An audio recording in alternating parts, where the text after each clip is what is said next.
everybody's going through the same thing. Everybody's in their space by themselves trying to create. So it doesn't matter the genre, and it matters that you wake up that day, and the commonality is that you wake up and you start from where you left off yesterday, if not start at the beginning. But it's, you're for being freelance for 30 years has meant that I have woken up and I'm looking for work every day, and I'm finishing yesterday's job and I'm doing today's job and thinking about tomorrow. So it's that constant thing of reinvention, and um, that there's no one is setting the agenda except yourself. And it can be isolating, it can be frustrating, but once you realize that it's you're the driver of the train, then you take responsibility for that, and then you also get the rewards of that. Like, my first rule of freelance is give yourself the day off because you deserve it. And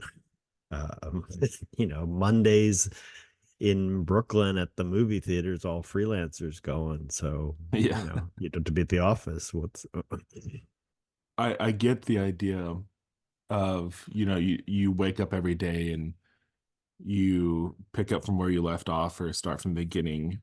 Doing it for 30 years though, surely you've found ways to um you don't have to convince yourself to do it anymore, I right? It's think like it's about building muscles. yeah. I think, and you can see it with kids that, they start off ice skating and they wobble, and then all of a sudden they know where to plant their feet and get momentum.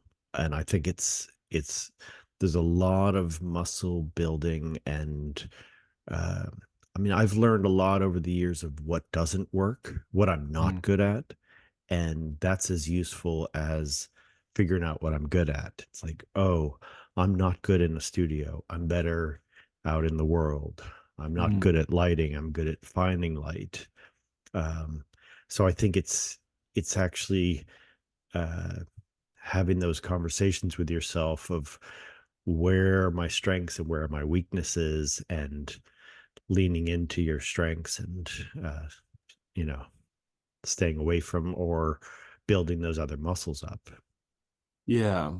And do you feel like you did a lot of, I don't know if this is even possible to quantify, but do you feel like you did a lot of that searching and finding on your own? Or did you have like a group of people that were kind of in the same realm? Or did you have, specific mentors that helped you understand those things? Like, can you kind of talk about that a little bit? I had a friend I used to send postcards to. I'd make a print and then I'd put a stamp on the back of it and send it to him. And I'd basically write, "Is this a Dolan?" And Mm, we had this dialogue going back and forth because he had seen me since college and he was living in Denmark. Um, and he was hard on me, that you're going the easy route, or you're imitating yourself, or you're imitating somebody else. And mm, so you have to have those honest brokers out there. And um, social media, there's no button that says you phoned it in, or this mm. is kind of lame, or this is a weak effort. But so you need to find those people who will not just say, "Oh, I love it," because that's an Yeah. empty praise. Um and I definitely had community in New York, uh and I shared office with two other guys, and so we were encouraging each other and challenging each other for 15 years. So that was a really core thing. But it's hard to find people who are willing to take your criticism and then willing to give it back to you, but it's gold. It is hard to find. I agree. But um, you're building it. I mean, that's what you're good at, building that community. And I think people appreciate it because it takes infrastructure and effort to create a sure. mailing list and all that sort of stuff. But Yeah. What do you think are some of the critical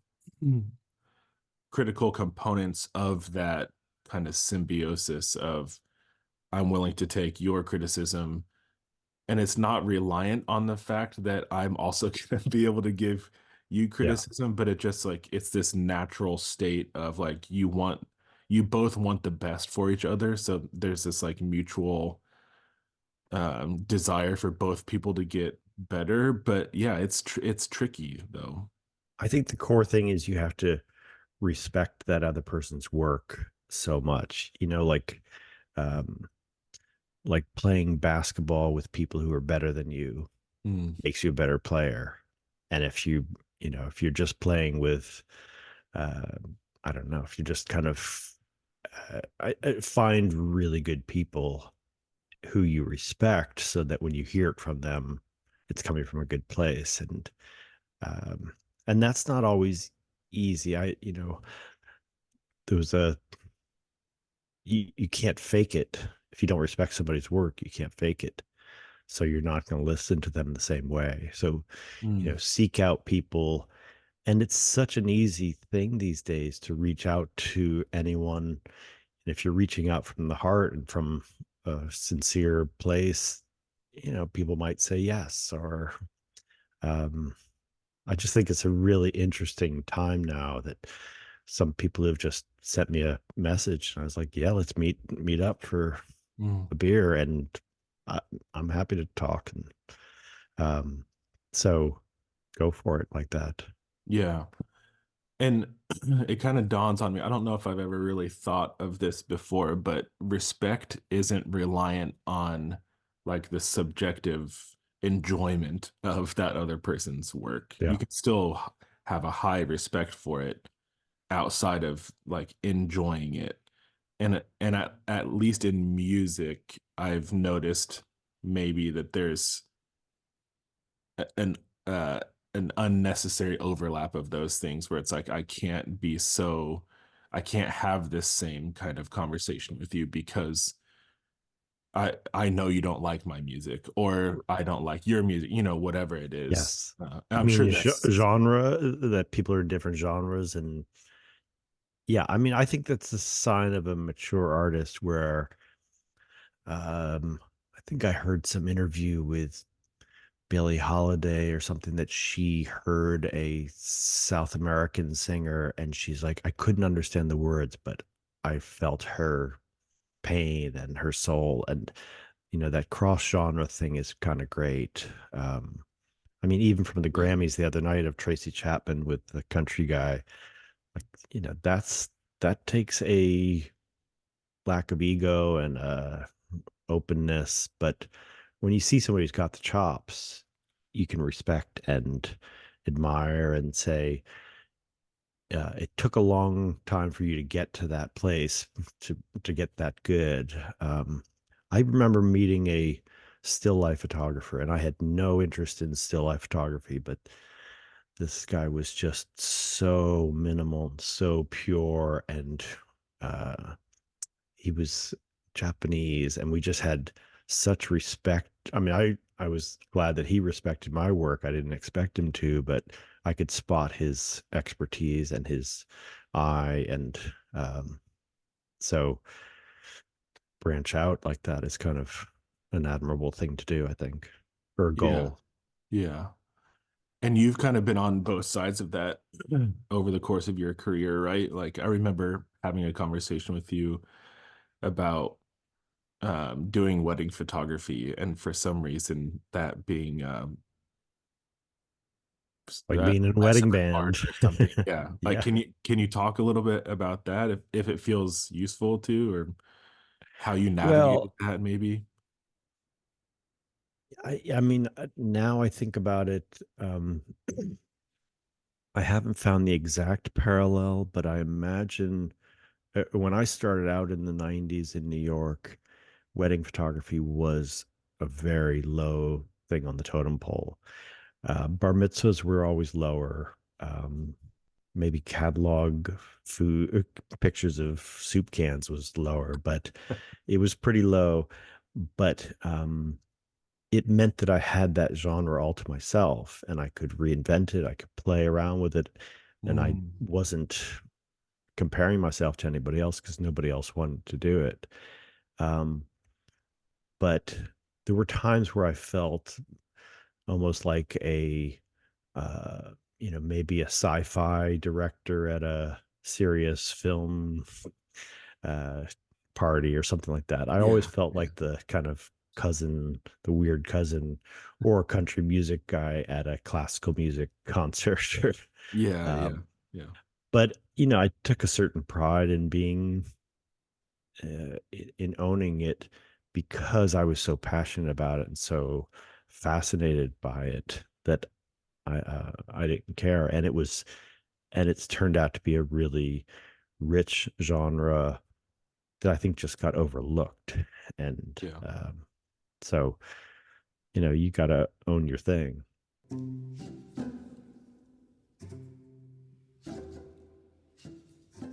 The commonality with how I approach a wedding and how I'm guessing a songwriter works is you're observing, and uh you're thinking so microscopic. You're looking at I look at gestures and body language and how people breathe, and I can tell who's super tense and who's going through something really heavy by Mm, observing. And um, I've always, since I started in photography, especially in college, I was much closer to short stories and literature, writing, narrative than to painting. I never mm, had any I never really hung out with painters, but writers and poets and short story writers and novelists, and you know, I spent a bunch of years on the road, and I would always read observational detective, like quality detective novels, because the detective walks into the bar and can spot mm. the person who's not meant to be there, and that felt very parallel to me. So it's I'm trying to, when I photograph, I'm not trying to photograph what it looked like, but I'm trying to capture what it felt like, so that in 10 years, when you look back at your wedding pictures, you can feel this night in this barn in Ohio. Yeah. And that's a it can't be flat, it can't be devoid of emotion, it has to be full of something. And to do that, I have to be incredibly open. And I mean, I had this philosophy of entering empty, which means I don't prepare. I I'm prepared, but I don't psych myself up. I don't play crazy soundtrack to get myself. Yeah. It's like, I'm going into this house. I don't know what's going to happen with these two families, and it puts you in this very kind of um, human, welcoming. All your senses are on high alert, and so the perfect imperfect is based on this idea that the perfect shot is the mask, and the often the shot after the perfect shot is the core or the essence. Mm, So, um, the I don't control people. I don't direct people. I don't tell them how to feel. I don't say one, two, three. Okay, everybody look here. I just mhm. am. So, um, and I think it's interesting, even with philosophies of raising kids, and that this kind of, there's helicopter photographers, there's helicopter parents, there's people who are uh, controlling the situation to get some result that they want. And since I don't know what I want, I don't know, I want to make new pictures every weekend. So I can't ever make reality better than it would be if I just zip it and sit back and observe. Mm, So that, in a nutshell, that's one thing. And then I heard this phrase about carpet weavers in Morocco who leave one mistake in the carpet Mm, because only God is perfect.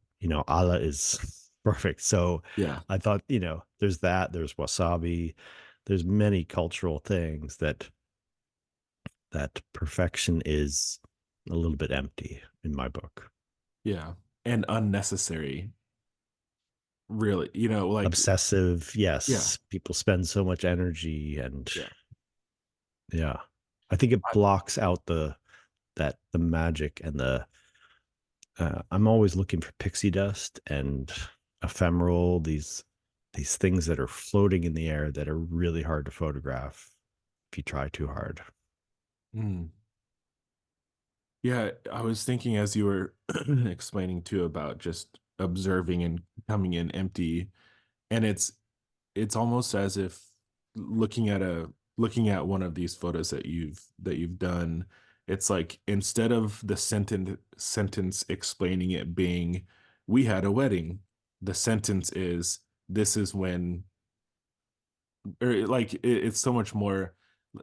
To explain one of your photos is to relive the experience and Right. drop back into it, not just like here's a postcard to tell everyone we got married. It's like so much less transactional, and I think It's a lot interesting. of, yeah, There yeah. was there was a there was a weird TV show when I was a kid. It was such a brilliant concept, but it was called You Are There. And it was Walter Cronkite, who was the CBS news guy, and they recreated, Napoleon's battle at Waterloo, Mm. and they would have the news crew there as if there was news, Oh, as if there was television in 1789 or whatever it was. yeah, yeah. And they did this at multiple historical events. So they would Mm, recreate the battle scene, and then they'd have Walter Cronkite reporting from the front lines. And I always have that phrase in my head when I photograph, that I'm photographing so that if you weren't at the wedding, you can feel what it was like to be there. mm, I'm shooting from the point of view of a guest. So I'm involved. I'm not the objective observer with a tripod. I'm like in it. yeah. Yeah, as I was thinking about this conversation with you too, um, I started to just appreciate even more the similarities between the creative act of writing a song and the creative act of taking a photo. And both are like moment markers in some way, right? If I were to write a song right here, kind of capturing this moment, if I were to go to the studio, record it, I'm still capturing that moment with the intention of being able to relive it in Yeah. the future, or um other people, kind of welcome into that moment, just like a photo would do the same thing as we've been talking about. And I'll go back to, I was reading your bio page, hence the talking about Martha Stewart and Jerry Mhm. Seinfeld. Which, by the way, anybody watching this, I'll put a link to that because there's also some other really good stuff on John's page. In Jerry Seinfeld's, he says like that you capture the soul and not just a photo, which we're talking about that here too. But I'm curious if you can even a little bit explain how you do that. I know that you've already been talking about being observational, being a fly on the wall, like being a part of it, and maybe that's all it is. I think Coming it's in this. empty, yeah. I think it's a sensitivity, the awareness that this moment won't happen again.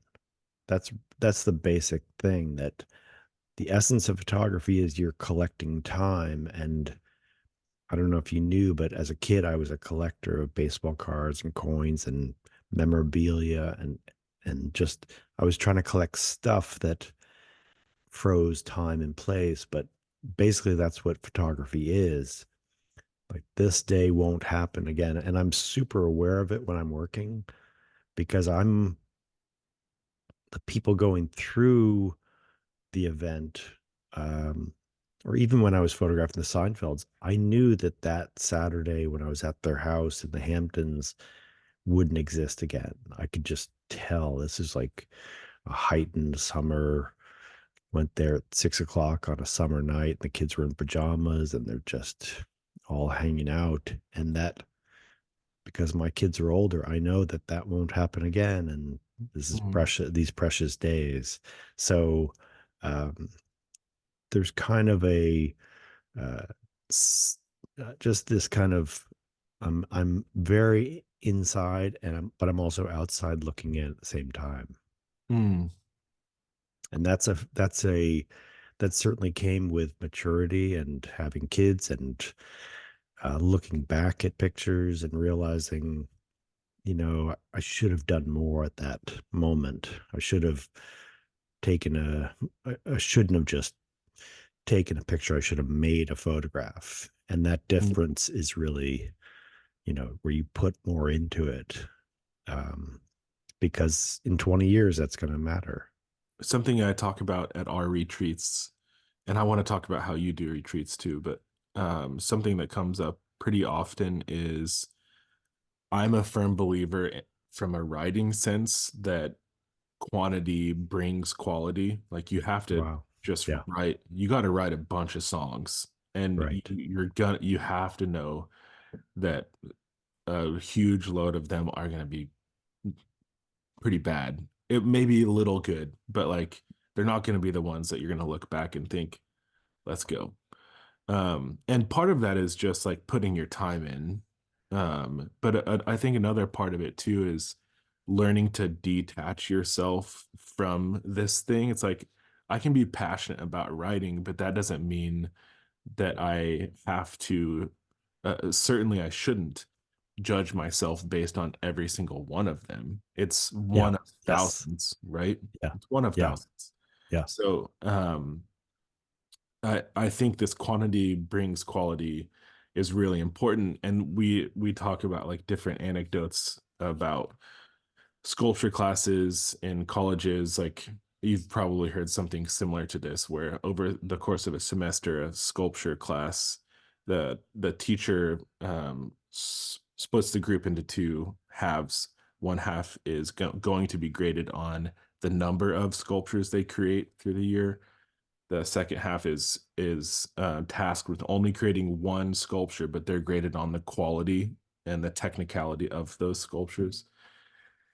And fast forward to the end of the semester, the group that was tasked with just create as many as possible, they actually had better quality ones than Wow. other because they weren't so obsessed with all the nuance. They could just iterate, Yes. could Yes. create, Yes. finish, move Yes. on. Yes. How do you feel Well, like that also applies to what you've done? well, I think that on each job, there's something you pull away from that.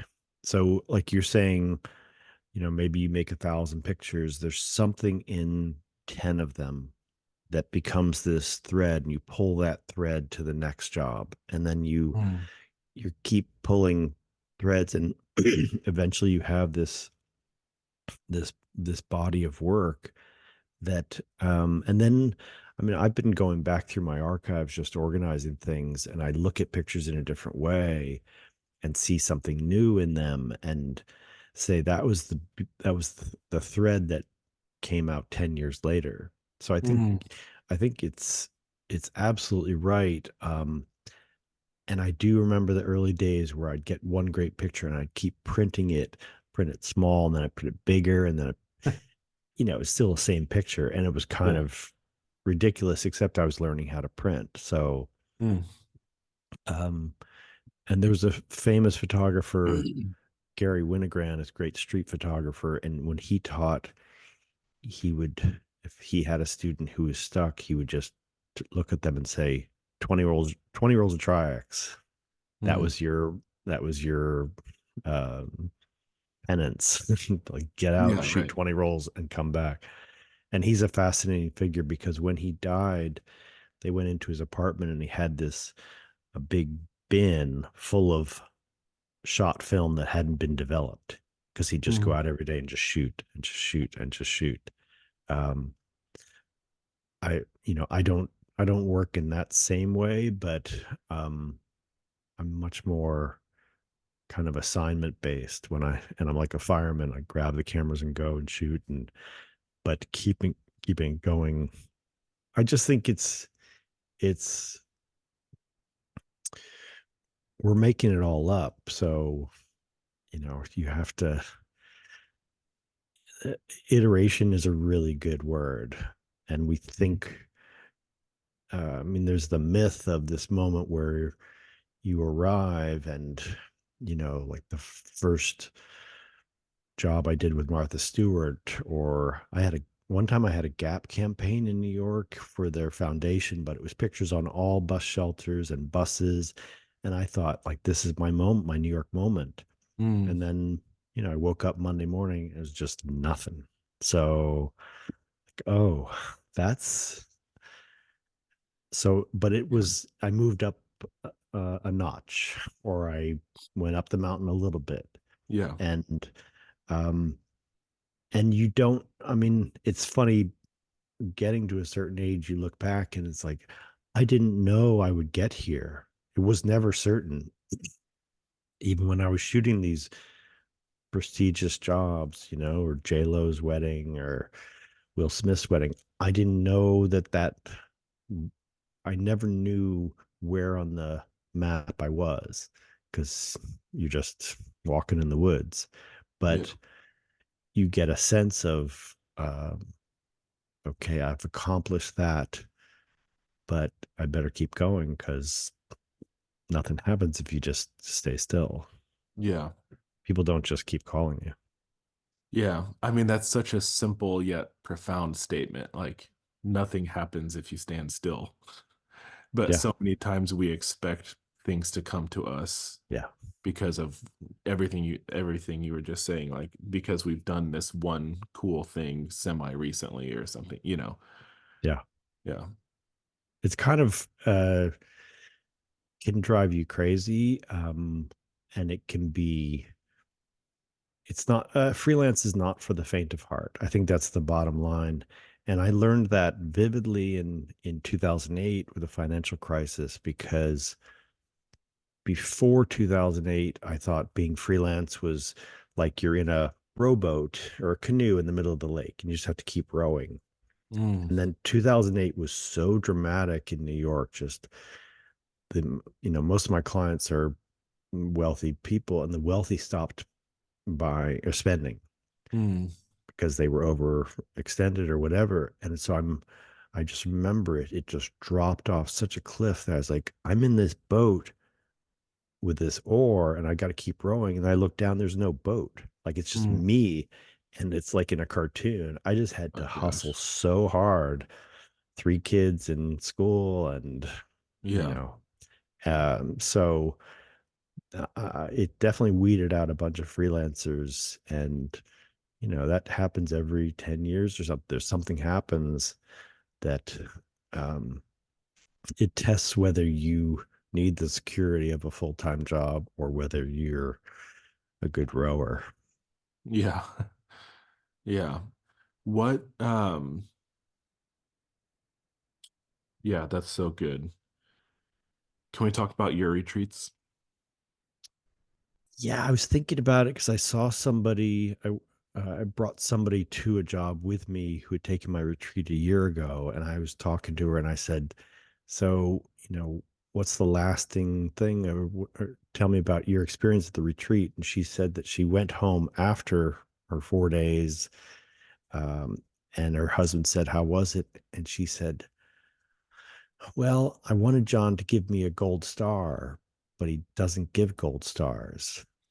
And she said that was the lesson of it, that she was one of these people pleasers and she'd gone to fancy Ivy League and she was used to doing her homework and getting an A. Mm, So there is a methodology I think I use at the retreat, which is um, I switch from telling people the answer to just raising questions and mm, turning people upside down and shaking them, saying, Why are you doing this thing that just makes you kind of medium happy. And uh, I mean, there's a unique thing about photography is that it's so easy. That it's so easy because the camera does 74% of it. So Mm. I get a lot of people who've had great success without a massive amount of suffering, artistic suffering. Mhm. So it's almost like I've gotten the impression with people who really have been doing it for 10 or 15 years and they're just dissatisfied, as if there was an escalator up Mount Everest and they got to the top and they're like, what's the big deal? That wasn't so hard, Hmm. because they didn't go up, base camp. And then, I mean, I spent 10 years in dark rooms and working for people before I made my first dollar in photography. There's Yeah. people who quit their, you know, job at a bank or a nurse or a teacher who said, I want to be a photographer. And they're getting success, but they're not sure why. So I Hmm. kind of just pause that a little bit and say, you need some re-education, or you need to dig deep, or Yeah. so. Yeah, I'm interested, or I'm surprised that you said that the camera does 74%. I would guess that it's like your eye. The a better I would think that a better uh approach would be like Digital, 90. Yeah, digital, sure. Yeah, fair. that was the shift. Yeah. The shift is digital lowered the bar to entry, because if you're doing film, you either know how film works or you don't. If you Yeah. don't, you you can't shoot a wedding. You couldn't shoot a portrait on film without Yeah. really knowing it. Then 2006 or whatever, whenever the Canon 5D came out, that just lowered the bar. Said, raise your hand if you want to be a photographer. Yeah. But your And eye that, still matters, right? It's like there's it's similar things in music where it's like if you didn't have access to a studio, you know, yeah, sorry, but you can't record music. Like it's a really clear, hard boundary. You're in this world or you're not. And now it's like you're in you the buy a garage. computer and there's recording software on it, regardless if it's Mac, Windows, whatever. Yeah. And so everybody can do it. But I guess my thought is it's you still have to rely on your own ear. You can't just rely on the tool. But I guess that's 74% what a C. So I guess if you want to be an Yeah. A, if Yeah. you want to be an A, I then think digital made it easy to make good pictures and really hard to make great pictures. mm, And I found that really frustrating the early years of digital, because all my pictures looked the same. The algorithm makes everything good. So it's hard to take a bad picture, but it's hard to take something that's unusual. So that's where you need to do things to muck it up a little bit, or the the yeah, technology is trying to make the picture perfect and to mess it up. But I think it's um I mean, I'm meeting people young in the industry with incredible talent and incredible energy and creativity. And all I try to do at my retreat is to steer them away from vanilla. Or, I mean, every retreat we come up with some brand or some thing that represents the enemy, which is, one year it was Panera. A lot of wedding photography looks to me like Panera. It's good. You're yeah, on the road with your family and you don't know where to go. You go, it's safe, it's predictable, it's okay. Afterwards, you're like, it was okay. And that's a lot of photography. And yeah, I think someone's wedding is too important to just like deliver a bunch of Panera to their wedding and say, here's your food. Like Michelle still talks about the food at your wedding, how thoughtful it was and just mm, like brought people together. So, another retreat, somebody I was talking about if you were a hotel brand, I think maybe you want to be like a cool small boutique in northern Italy, or like a where the owner brings your luggage up to your room, Mhm. or are you a Marriott Courtyard? So Yeah. I try to just say that if you want to be distinct as an artist, you might want to make your brand distinct and not try to please everybody.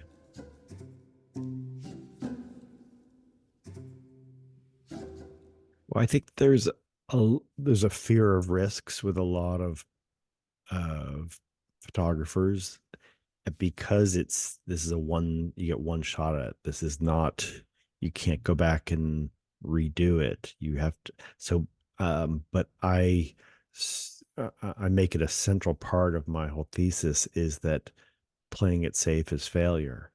I Mhm. have to take risks to really get something extraordinary.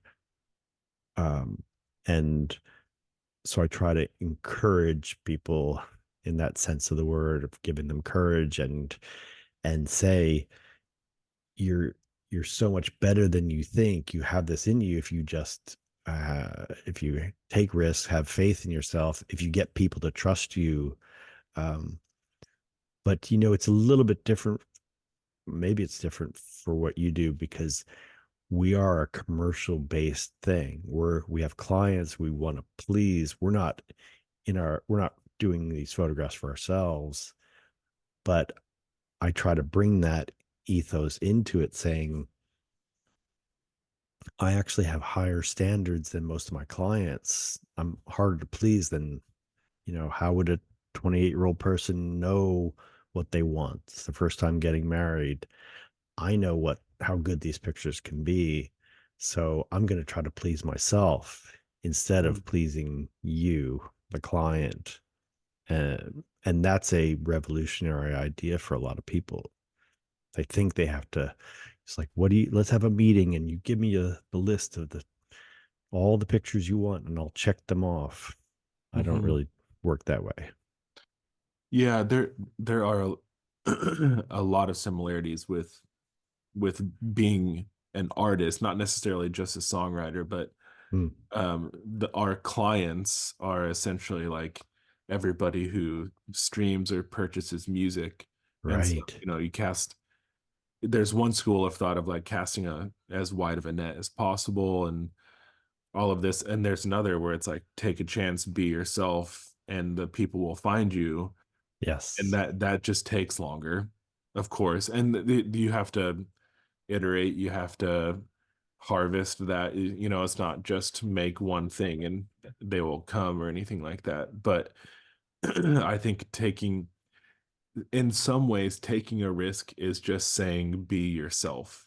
It's like a Yeah. permissive statement to say, like, yeah, just be yourself. But it's another way of saying being yourself is risky in certain moments, you know. Yeah. Um, Yeah. I'm not sure how. I try to think from a younger artist point of view. If somebody kept telling me be myself, I think that would drive me crazy. Like, what? I don't, that's, how do I put that into action? And I think it's an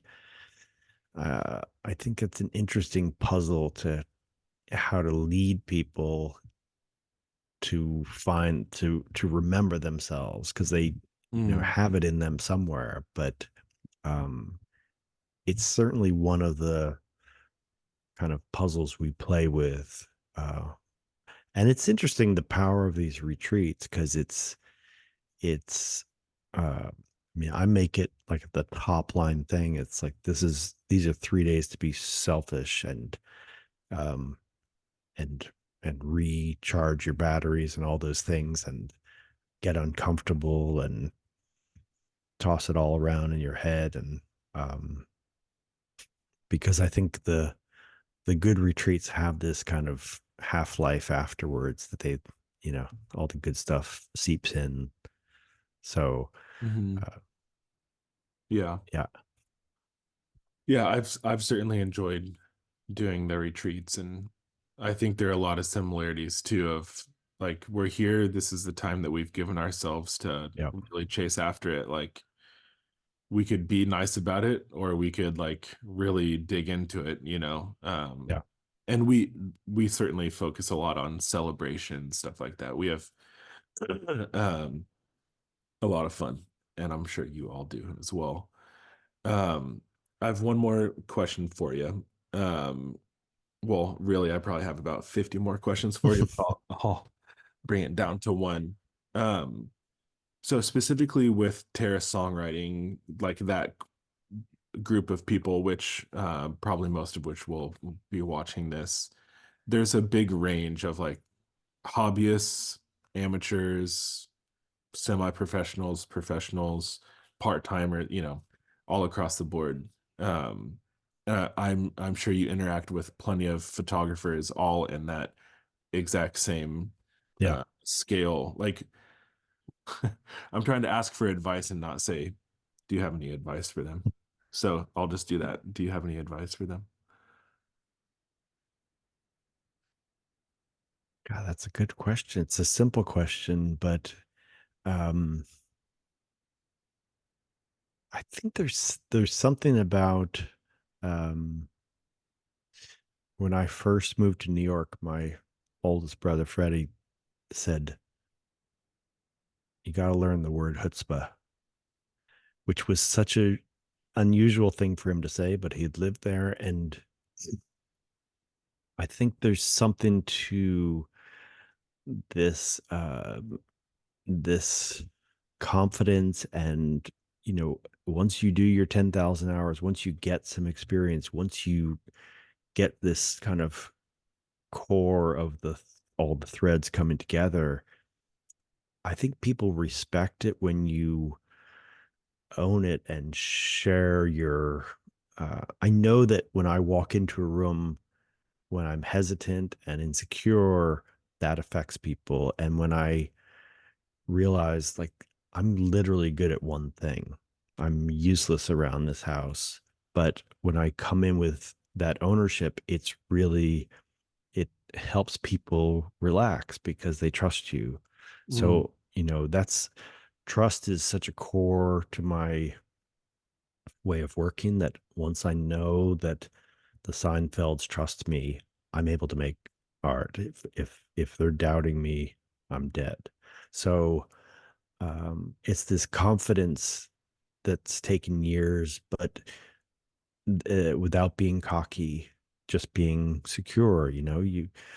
We interact with this all the time. You go to a restaurant, and there's a waiter who knows all the specials, or bartender who can make a drink perfectly, and it's like get really good and uh and then own it, and then you're going to be that person people respect, and you're going to find other people in so yeah.